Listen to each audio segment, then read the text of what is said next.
Welcome, Ambassador. Thank you very much. So good to see you. Thank you. You too.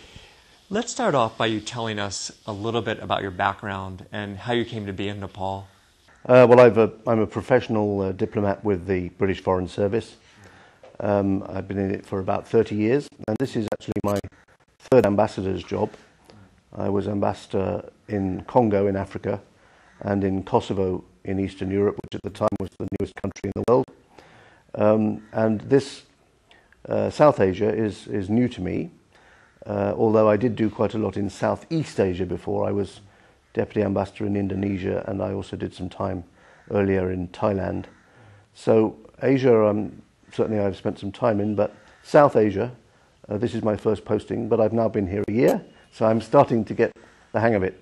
Very good. How long has the UK had a relationship with Nepal?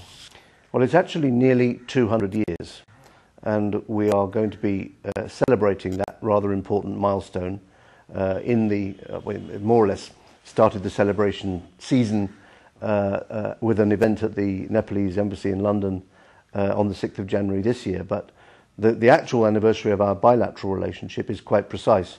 It's the signature of the Treaty of Segauli in 1816, March of 1816, which created a British legation as part of the deal which followed the Anglo-Nepalese War. So, given that there has been almost 200 years of a relationship, what is kind of your approach, or the British government's approach to Nepal? What kinds of projects and which sectors are you actually working in? Well, we are, as we just said, Nepal's oldest friend, and our relationship in recent years has been very much geared to development partnership. We are now, by some way, the biggest bilateral donor to Nepal through DFID, our development ministry.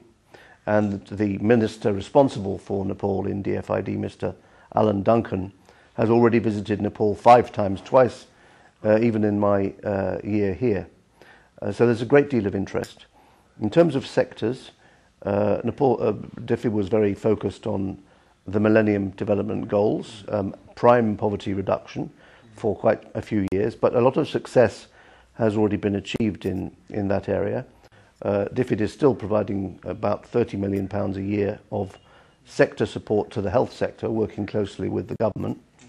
But in other areas, DFID is moving its focus towards trying to help people with their livelihoods and to grow businesses and prosperity. So we have a program called Sustaining Forest Livelihoods, which helps particularly the impoverished people in the hills to find commercial ways of using the environment that they're in. And we are looking at instruments for access to finance for small people that want to become bigger businesses. And we're also looking at trying to improve the business climate with some advice to the government, which we work with the World Bank. But there's also a big program on disaster resilience, because Nepal, as everybody knows, could face a major earthquake and is in any case prone to the disasters of the region, flooding and so on. So we're providing a lot of assistance to Nepal in that area, and we provide money through the European Union in particular for education. So we're there in most sectors. There's also a very important program which has the acronym LGCDP, which is a program with the government into which DFID is putting £70 million, and that's a kind of evolution of a community support program, which is helping people at the local level with what their particular requirements are to transform their communities, whether that's roads or schools or mini bridges or whatever. Plus, finally, infrastructure. In my time here, we've opened 2 big bridges, each worth £4 million, to give hundreds of thousands of people access to roads and to markets for their goods. And actually roads in this country, where the topography is so tricky, are vital and totally transformative of people's lives and prospects. So all those areas that we work in.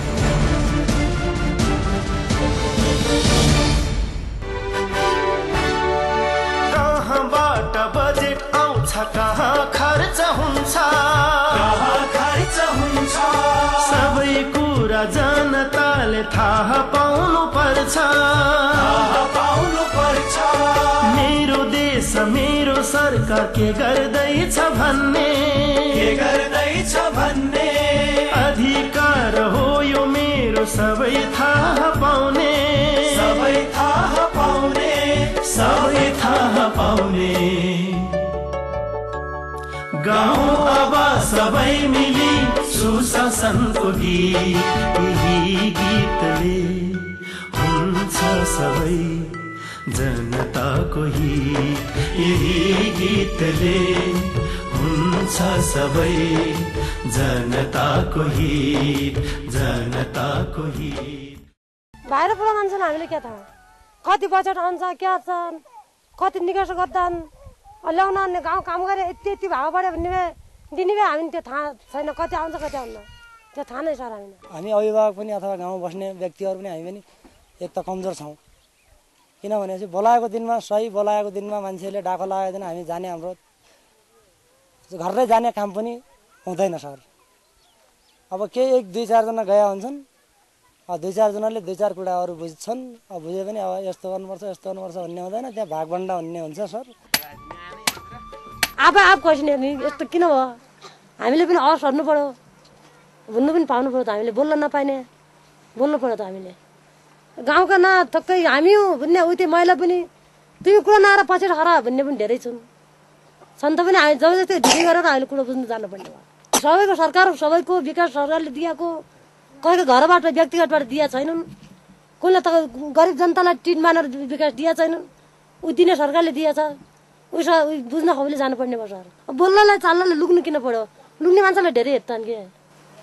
अब सिक्नु पर्यो, हामीले बोल्न सिक्नु पर्यो। सबै अब बुझेको कारणले त हो, अब हामीले पनि जानुपर्छ, हामीले पनि बुझ्नुपर्छ। केही न कुराहरू खालि पुरुष मात्रै जाने, महिला हामीहरू पछाडि हौँ भनिकन त्यति महिलाहरू जान्छन्। यहाँभन्दा अगाडिको कुराहरूमा भागभण्डाका कुराहरू पनि थिए, त्यसपछि जनताको प्रत्यक्ष सहभागिता पनि नभएर कोही वडाबाट कोही 4 जना जाने, अर्कोबाट 3 जना जाने, उनीहरूकै जस अगुवाहरूकै नेतृत्वमा चलेको थियो केही वर्ष अगाडि, भनौँ न 2-3 वर्ष अगाडि। तर अहिले तपाईँको सहभागितामूलक ढङ्गबाट अहिलेको परिवेशमा है त्यसरी वितरण हुने गरेको छ। गोजीमा गइसकेको रकम बिर्सिसकेको प्राय धेरैजना उहरूले, धेरै उपभोक्ता समिति उपभोक्ताहरूले, धेरै त्यहाँका कामदारहरूले बिर्सिसकेको रकम हो भनेपछि 5-7 वर्ष अगाडि भनेपछि त कोही मान्छे त मरि पनि सके, उनको छोराले तिर्नु पर्यो। अहिले त्यहाँका त्यहीँकै जनताहरूले आवाज उठाए योसँग यति रुपियाँ छ भने त्यो रुपियाँ उसले दिनै पर्ने भयो। यसभन्दा अगाडि पनि यो सार्वजनिक सुनाई त हुन्थ्यो नै गाउँ विकास समितिमा, तर उपभोक्ता समितिले गर्दैनथे। जे जामजुम गरेर कसरी हो आफ्नो कागजहरू मिलाएर गाविसमा पेश गर्थे। हामीले एकमुष्ट गाविसकै हैसियतमा पेश गर्थ्यौँ भनेपछि अहिले प्रत्येक समुदायमा प्रत्येक ओडाले जुन योजना स्थलमा योजना सञ्चालन गरिन्छ त्यो ठाउँलाई हामीले लगभग 3 पटक भनेका छौँ। 1 देखि 9 वडासम्मका नागरिक सचेतना मञ्चदेखि लिएर नागरिक वडा समाजदेखि लिएर नागरिक अगुवादेखि लिएर सबैलाई ह्यान्डलिङ गर्ने चाहिँ गाविस सचिव हो। गाविस सचिवले आफ्नो गाविसमा आएका रकमदेखि लिएर हाम्रा योजना आयोजना सञ्चालन गर्ने कुरा तल्लो लक्षित वर्गसम्म बुझाइदियो भने उसको राइट्स हो कि मेरो रकम कहाँ खर्च भयो भन्ने राइट्स एउटा पब्लिकले, किन अहिले सूचनाको हक छ। बजेटको सार्वजनिक सुनाइ हुनुपर्छ र त्यहाँभित्र पनि जनसमुदायले चुज गरेको व्यक्ति हुनुपर्छ राम्रो व्यक्ति, अनि त्यसको बारेमा 3 पटक अनि सार्वजनिक सुनाइ गरिसकेपछि बजेटको बाँडफाँड हुनुपर्छ भन्ने सम्बन्धी बारेमा त्यो बारेमा ट्रेनिङ दिँदा र त्यसको हामीले त्यो पनि एकदम त्यो अनिवार्यकै खाँचो छ त्यो सम्बन्धी बारे। त्यो भयो भने यहाँ अलिकति भ्रष्टाचार न्यूनीकरण कम हुन्छ कि भन्ने हामीलाई आशा लागेको छ। हाम्रो कभरेजको हिसाबले हामी जिल्लामा पुगेका छौँ, जनतासम्म पुग्न अझै प्रयासको खाँचो छ भन्छु म। तर यो विधिले जहाँ काम त्यही प्रश्न, जसको जिम्मा उसकै जवाब, हामीले यसरी यसलाई चाहिँ प्रयोगमा ल्याइराखेका छौँ। योजना तर्जुमा भएदेखि सम्पन्न हुन्जेलसम्म त्यहाँ काम भयो कि भएन, अथवा त्यहाँ भएको लगत इस्टिमेट अनुसारको अङ्क त्यहाँ तपाईँको बजेटको पनि हिसाब किताब हुन्छ, त्यहाँ त्यो अनुसार खर्च भयो कि भएन, जनताहरूले त्यो अनुसार पाए कि पाएनन्, प्रष्ट गर्नलाई हामी सार्वजनिक लेखा परीक्षण गर्ने गर्छौँ। अब यो रकम मात्र होइन कि अरू अन्यत्र पछि आउने रकम पनि अब आम कार्यकाल अब अथवा अरू कोही समितिमा भए पनि यो त्यो पैसा समितिभित्रै हिनामिना भयो भने जनता चुप लाग्ने छैन। बौला दुःख बासमती कोदेला विकास समिजिरौँ कति कोदेला विकास समिजिरौँ कति नित कोडीमा पुलाल्दिन बासमती को नेता जागला समिजिरौँ कति को नेता जागला समिजिरौँ कति. With its ancient culture and the magnificent Himalayas as a backdrop, landlocked Nepal has a romantic image. It is, nonetheless, one of the world's poorest countries, with 1/3 of the population living in poverty. In remote hill areas, lack of access greatly restricts economic development, and most rural Nepalis rely on steep trails to their villages. The Rural Access Programme is a cooperation between UK Aid and the Nepal government. Designed and managed by UK consultants WSP, it has become one of the most successful poverty alleviation programmes in the country by promoting road infrastructure as a means of improving the livelihoods of the poorest people. Since implementation began in 2002, over 47,000 men and women have been employed on green road construction of 1,000 kilometres of rural access roads, and with over 13 million labour days, this is essentially a programme by the people for the people. With the belief that access does not stop at road building, workers are trained on income-generating activities, and their own savings and microfinance schemes provide future support for these activities. The programme's reputation has allowed it to contribute to major national policies, such as the government's 3-year plan for rural infrastructure and the Workers' Welfare Guidelines. Those working on RAP now greatly appreciate this recognition through the Global Roads Achievement Award for Advocacy.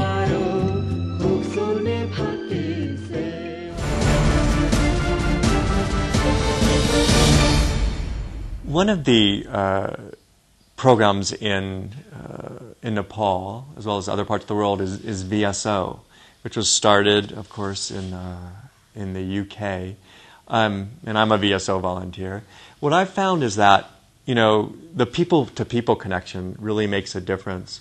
So I understand that you actually go into the field at times to meet with people and look at projects. Can you talk a little bit about that? Well, I think it's very, very important for somebody in my position that I am able to go out there and get a sense of what Nepal is like outside Kathmandu and the Kathmandu Valley, and what the concerns of the people in provincial Nepal are, because otherwise there's a danger that you're just meeting, as it were, the elite of the country all the time, and they themselves actually, the politicians, encourage us to get out and see the kind of challenges that are faced in the rest of the country. Plus, it's also a great pleasure to do it because Nepal is so incredibly beautiful. It is. So I do enjoy going out on field trips, and it enables me to, as you say, connect with villagers. I find that Nepalese people are generally very wonderful people, very hospitable, very generous, very welcoming and friendly. But the villagers, of course, are always delighted to see somebody that might actually be able to make a difference to their lives, and especially if the village is remote and you've had to take some time to get there. So it's incredibly rewarding to talk directly to Nepalese people, and I find that they are very resilient, very naturally intelligent, very used to looking after themselves and making the best of what's made available to them, because they have for centuries lived in some quite difficult terrain. Can you tell us about what are some of your memorable experiences being here? You've gone out to some villages, remote areas. Yeah, what are some of the things that that have impressed you or that you've really enjoyed? For example, I remember when we opened one of these 2 bridges that I spoke about. Yeah. I did that with the then Prime Minister Kilraj Regmi. And there was an older village lady, and when it was explained that the British had funded this bridge, she grabbed hold of my hand and she wouldn't let go. I asked what this was all about, and it was that she was so grateful that this bridge had made the difference to her life that a sack of rice now cost 150 rupees less as a result of this bridge, which was transformative. Then again, when I was in the east, and we visited a village where there was a mushroom growing project, where the local women in particular had been taught how to grow mushrooms and sell them, package them and sell them. And this was providing one lady, she told me, with 15,000 rupees a year that she didn't have before, which was enough to provide the education that she wanted for her child. So it's when you see the kind of assistance we provide at that kind of level that you recognize how much can be done for these people and how ready they are to be helped. Can you tell our audience something about, I don't know if there is a typical day in your life. What do you generally do in the week? I mean, I would imagine you're meeting with other ambassadors, you're meeting with politicians, but what is it that you do? Well, let's take yesterday. That was fairly typical, and I'll try and remember what I was doing.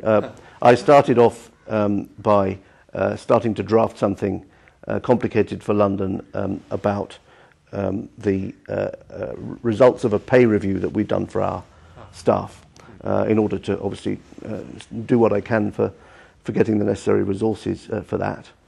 And then at 10 o'clock, I went off to give a speech to 150 students from various universities and various political parties who had been working with an NGO called In Search for Common Ground on ways of connecting with each other and debating without violence and confrontation. So we had that discussion. And I then went to make a démarche to the Foreign Ministry on the situation in Ukraine. Then I came back here and I gave lunch to the Foreign Policy Advisor to the Prime Minister. And then later in the afternoon I chaired a meeting of a group of ambassadors which considers the situation of the Bhutanese refugees. And in the evening I gave dinner to the head of the World Bank here and his wife. That's a fairly typical day for me. So you don't get much sleep then? Well, it's really very busy.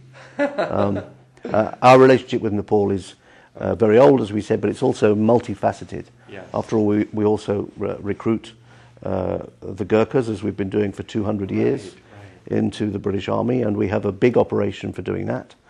The British Council is very active here, providing standards in English language teaching, doing examinations, looking at the school leaving certificate criteria and so on. So there's a spread of things that we do in this country and have been doing for many years. Our consular work matters because we have usually about 30,000 British tourists that visit Nepal every year at certain peak times.